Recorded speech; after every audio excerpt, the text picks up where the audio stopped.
Hello friends, मैं रोहित आप सभी का स्वागत करता हूं आपके अपने YouTube channel edu India by Rohit में। आज हम पढ़ने वाले हैं महत्वपूर्ण अनुच्छेद पार्ट 2। इसका पार्ट 1 पढ़ चुके हैं और भाग 4 का तक पढ़ चुके हैं। आज हम पढ़ेंगे भाग 5 से राष्ट्रपति, उपराष्ट्रपति, केंद्रीय मंत्रिपरिषद, सुप्रीम कोर्ट एवं संसद, महान्यायवादी एवं कैग के बारे में आज हम जानकारी प्राप्त करेंगे और सारी जानकारियाँ इसके बारे में प्राप्त करेंगे। तो हम स्टार्ट करते हैं। भाग 5 में राष्ट्रपति के बारे में पढ़ते हैं। राष्ट्रपति राष्ट्रपति के बारे में अनुच्छेदों को पढ़ते हैं। अनुच्छेद 52, अनुच्छेद 53, 54, 61, 72, 85, 123 और 143। अनुच्छेद 52 में राष्ट्रपति के पद के बारे में बताया गया है कि अनुच्छेद 52 में राष्ट्रपति का पद होगा, पद के बारे में कहा गया है। और अनुच्छेद 53 में कहा गया है कि राष्ट्र की कार्यपालिका शक्ति राष्ट्रपति में निहित होगी, अर्थात राष्ट्रपति के शक्ति एवं कार्य के बारे में बताया गया है अनुच्छेद 53 में, शक्ति एवं कार्य। और अनुच्छेद 54 में इनके निर्वाचन के बारे में बताया गया है। निर्वाचन के बारे में जानकारी दी गई है। जब निर्वाचन पढ़ लिया तो ये भी पढ़ लें कि अनुच्छेद इनको हटाया किस प्रकार से जाता है। इनको हटाने की प्रक्रिया अनुच्छेद 61 में बताई गई है, जिसे महाभियोग कहते हैं। महाभियोग की प्रक्रिया क्या होती है? महाभियोग में जैसे कि केंद्र में संसद है, संसद में 2 सदन है, लोकसभा और राज्यसभा।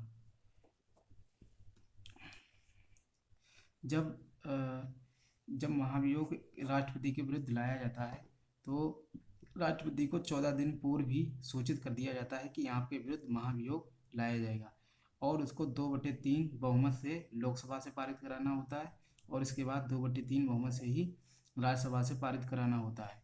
जब इन दोनों सदनों से राष्ट्रपति को जब इन दोनों सदनों से जो बहुमत जब इन दोनों सदनों से पास हो जाता है, विधेयक पास हो जाता है, तो राष्ट्रपति को उसी दिन से पदमुक्त माना जाता है।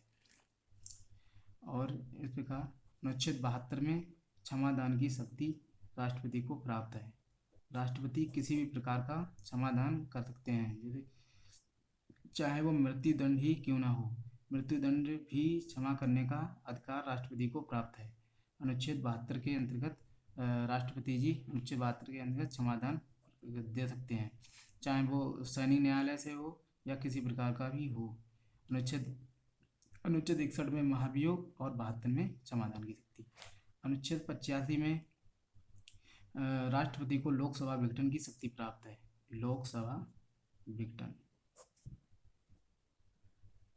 लोकसभा को हमारे जो राष्ट्रपति जी होते हैं, राष्ट्रपति को लोकसभा विघटन करने की शक्ति प्राप्त होती है। जैसे कि लोकसभा में बहुमत प्राप्त दल का नेता जो होता है उसे प्रधानमंत्री कहते हैं। जब प्रधानमंत्री जी को बहुमत प्राप्त नहीं होता है अपने सदस्यों का, तो लोकसभा विघटित हो जाती है और जो प्रधानमंत्री जी के परामर्श पर राष्ट्रपति जी लोकसभा को विघटित कर देते हैं और उसके बाद दोबारा चुनाव किया जाता है। अनुच्छेद 123 में अध्यादेश की शक्ति राष्ट्रपति जी को प्राप्त है। अध्यादेश क्या है? अध्यादेश जैसे कि संसद है, ठीक है, संसद के 3 अंग होते हैं, राष्ट्रपति, राज्यसभा और लोकसभा, ठीक है, राष्ट्रपति, राज्यसभा और लोकसभा।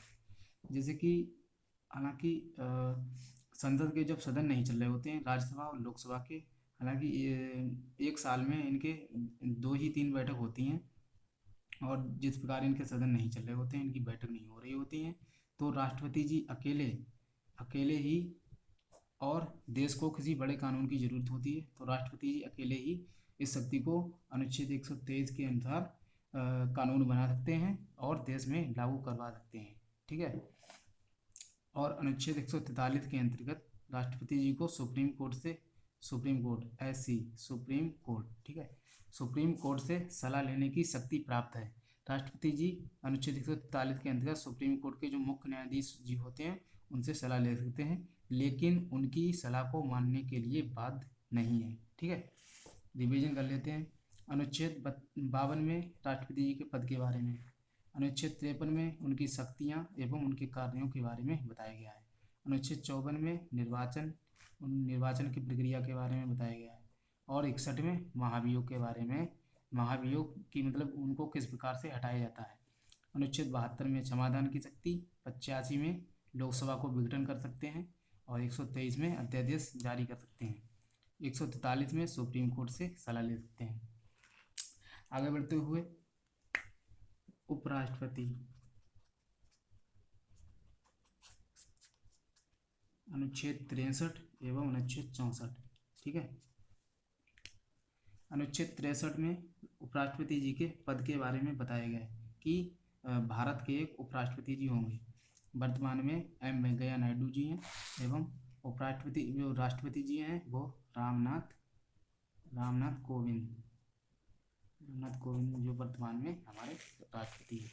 और 63 में पद के बारे में उपराष्ट्रपति के बताया गया, और 64 में वो राज्यसभा के पदेन सभापति होंगे। राज्यसभा के पदेन सभापति के बारे में अनुच्छेद 64 में कहा गया है। और जो ये राज्यसभा के पदेन सभापति जरूर होते हैं, लेकिन ये राज्यसभा के सदस्य नहीं होते हैं, ठीक है। और इनको जो वेतन एवं भत्ते प्राप्त होते हैं वो राज्यसभा के पदेन सभापति के रूप में ही प्राप्त होते हैं, उपराष्ट्रपति के रूप में इन्हें वेतन नहीं प्राप्त होता है। तो आगे बढ़ते हैं। मंत्रिपरिषद, अनुच्छेद 74 एवं अनुच्छेद 75। मंत्रिपरिषद के बारे में अनुच्छेद 74 में कहा गया कि मंत्रिपरिषद की हालांकि मंत्रिपरिषद केंद्र एवं राज्य दोनों स्तर पर ही है, इसे कहते हैं केंद्रीय मंत्रिपरिषद। अनुच्छेद 74 में केंद्रीय मंत्रिपरिषद के बारे में बताया गया है। और जो केंद्रीय मंत्रिपरिषद के जो हेड होते हैं उन्हें जो लोकसभा में बहुमत प्राप्त दल के नेता होते हैं प्रधानमंत्री जी, उनको अनुच्छेद 75 में बताया गया कि देश में एक प्रधानमंत्री जी होंगे, प्रधानमंत्री।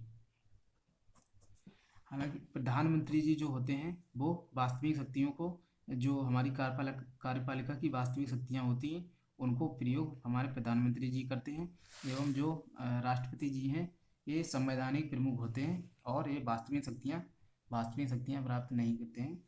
और जो वास्तविक शक्तियाँ होती हैं वो प्रधानमंत्री जी प्रयोग करते हैं। अनुच्छेद 74 संसद के बारे में पढ़ लेते हैं।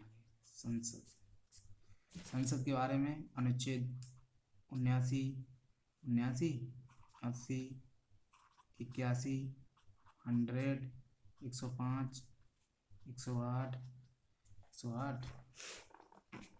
108 और 110, 112, 116, 117, ये सभी बहुत ही इम्पोर्टेंट अनुच्छेद हैं, ठीक है। इनके बारे में जानकारी प्राप्त करते हैं। अनुच्छेद 79 में अनुच्छेद 80 एवं 81 इनकी एक ट्रिक है, उसके बारे में पढ़ लेते हैं। सरला, सारा और ला, ठीक है, सरला करके पढ़ सकते हैं, जैसे सरला, ठीक। सरला इसकी ट्रिक है। सात से संसद, अनुच्छेद 79 में संसद के बारे में बताया गया है कि भारत में मतलब हमारे देश भारत में एक संसद होगी, ठीक है। और संसद के अनुच्छेद 80 में राज्यसभा के बारे में बताया गया है कि संसद का उच्च सदन जो है वो राज्यसभा होगा, और निम्न सदन जो है वो लोकसभा के बारे में बताया गया है। अनुच्छेद 81 में लोकसभा, अनुच्छेद 80 में राज्यसभा और 79 में संसद के बारे में बताया गया है।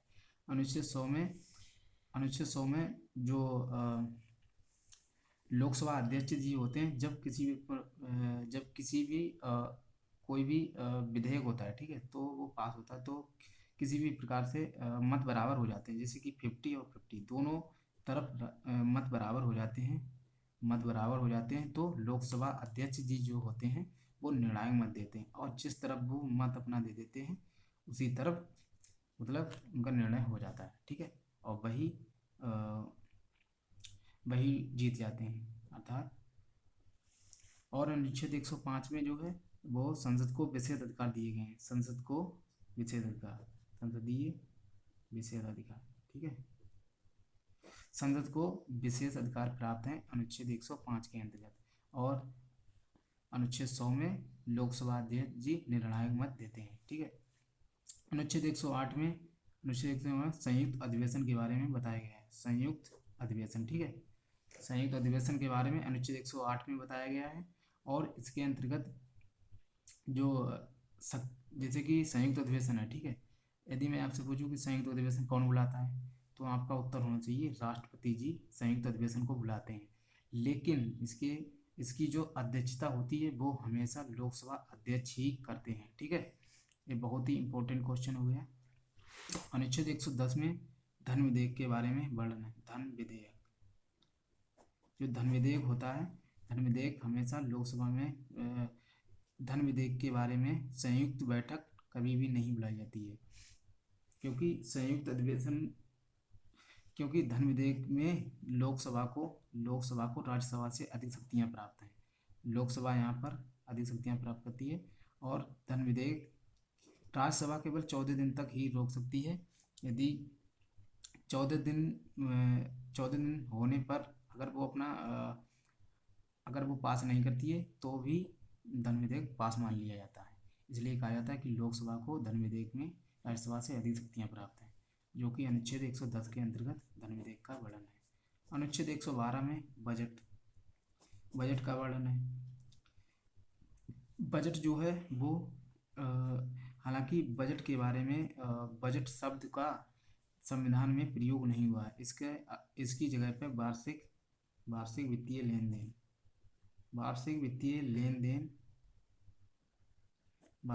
लेन देन के बारे में लिखा गया है, ठीक है। लेकिन बजट शब्द का प्रयोग संविधान में नहीं हुआ है।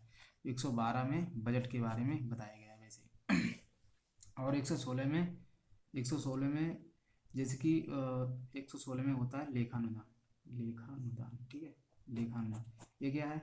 लेखानुदान होता है जैसे कि कुछ खर्चे ऐसे होते हैं जो बजट में शामिल नहीं किए जाते हैं और उनको एक अलग बिल के रूप में पास करा लिया जाता है, जिनको हम लेखा अनुदान कहते हैं, ठीक है। और अनुच्छेद 116 के अंतर्गत इनको रखा जाता है। अनुच्छेद 112 में बजट और 110 में धन विधेयक। अनुच्छेद 117 में जो है कहते हैं वित्त विधेयक। अनुच्छेद 117 में वित्त विधेयक का वर्णन किया गया है। तो इस प्रकार से हम इनको एक बार रिवीजन कर लेते हैं कि किन कौन कौन से अनुच्छेद हमने पढ़े हैं। अनुच्छेद 52 में जो है राष्ट्रपति के पद के बारे में बताया गया है। 53 में शक्ति एवं कार्यों के, और 54 में निर्वाचन के बारे में बताया गया है। 61 में राष्ट्रपति जी को कैसे हटाया जाएगा, महाभियोग है। 72 में समाधान के बारे में बताया गया है। 85 में लोकसभा विघटन के बारे में बताया गया है। और 123 में अध्यादेश कि जो लोकसभा और राज्यसभा के सदन जब नहीं चल रहे होते तब अध्यादेश लाया जाता है। और 143 के अंतर्गत सुप्रीम कोर्ट से सलाह लेने की शक्ति है, लेकिन मानने के लिए बाध्य नहीं है, ठीक है। और अनुच्छेद 63 में उपराष्ट्रपति के पद के बारे में बताया गया है। और 64 में वो राज्यसभा के पदेन सभापति जी होते हैं, ठीक है। अनुच्छेद 74 एवं 75 इसमें केंद्रीय मंत्रिपरिषद के बारे में बताया गया है। और 75 में प्रधानमंत्री जी के बारे में बताया गया है। और 79, 80, 81 इन तीनों में, जैसे 79 में संसद, 80 में राज्यसभा और 81 में लोकसभा, ठीक है। 100 में निर्णायक मत, लोकसभा अध्यक्ष जी निर्णायक मत देते हैं। 105 में संसदीय विशेषाधिकार, ठीक है। 108 में संयुक्त अधिवेशन और 110 में धन विधेयक। बहुत ही इंपॉर्टेंट क्वेश्चन है। 112 में वार्षिक वित्तीय लेन देन या बजट, ये भी बहुत इंपॉर्टेंट है।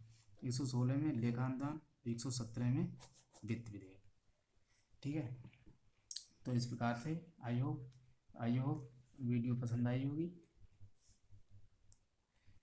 आगे हम पढ़ लेते हैं सुप्रीम कोर्ट के बारे में। सुप्रीम कोर्ट के बारे में 3-4 अनुच्छेद बहुत ही इम्पोर्टेंट है। अनुच्छेद 124, अनुच्छेद 131 और 137 और 143, ठीक है। अनुच्छेद 124 में कहा गया है कि भारत में एक सुप्रीम कोर्ट, मतलब भारत में सुप्रीम कोर्ट के गठन के बारे में बताया गया है। गठन, अनुच्छेद 124 में सुप्रीम कोर्ट का गठन के बारे में बताया गया है। अनुच्छेद 131 में उन सुप्रीम कोर्ट के प्रारंभिक मूल अधिकार, ठीक है, मूल अधिकार, प्रारंभिक मूल अधिकार के बारे में अनुच्छेद 131 में बताया गया है। और अनुच्छेद 137 में न्यायिक न्यायिक पुनराविलोकन,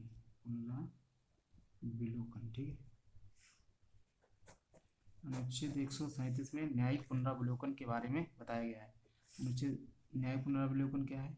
ये उस प्रकार की प्रक्रिया होती है जिसमें कहा जाता है कि जैसे कि राज्य सरकार कोई विधेयक लाती है, ठीक है, राज्य सरकार कोई विधेयक लेकर आती है, तो उसमें क्या होता है कि जैसे कि कोई विधेयक है, उस विधेयक पर ऐसा होता है कि कोई भी विधेयक जब उसमें इसमें न्यायालय जो होता है उसका रिव्यू सिस्टम होता है। तो न्यायालय इसका मतलब पुनर्निरीक्षण करता है कि ये कानून सही है या नहीं। यदि मतलब पुनर्विलोकन करने के बाद यदि विधेयक सही होता है तो इसको पास कर दिया जाता है, और यदि संविधान के अनुरूप नहीं पाया जाता है तो उस विधेयक को समाप्त कर दिया जाता है, ठीक है। तो ये होता है समाप्त कर दिया, इसे कहते हैं न्यायिक पुनर्विलोकन। अनुच्छेद 137 के अंतर्गत इसको रखा जाता है। अनुच्छेद 143 राष्ट्रपति के बारे में पढ़ लिया था पहले कि अनुच्छेद 143 में सुप्रीम कोर्ट से सलाह लेने की शक्ति प्राप्त है, लेकिन सुप्रीम कोर्ट की जो सलाह है वो मानने के लिए राष्ट्रपति जी बाध्य नहीं होते हैं। लेकिन यही बात कही गई कि सुप्रीम कोर्ट जो है सुप्रीम कोर्ट के न्यायाधीश होते हैं वो सलाह राष्ट्रपति जी को दे सकते हैं, लेकिन वो राष्ट्रपति जी सलाह मानने के लिए बाध्य नहीं है, ठीक है। इसके आगे पढ़ लेते हैं महान्यायवादी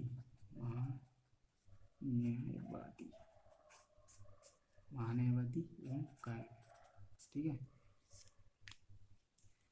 अनुच्छेद 76 के अंतर्गत महान्यायवादी जी के पद के बारे में बताया गया है। महान्यायवादी जो होते हैं इन्हें अटॉर्नी जनरल ऑफ इंडिया कहा जाता है, और ये जो केंद्र सरकार होती है,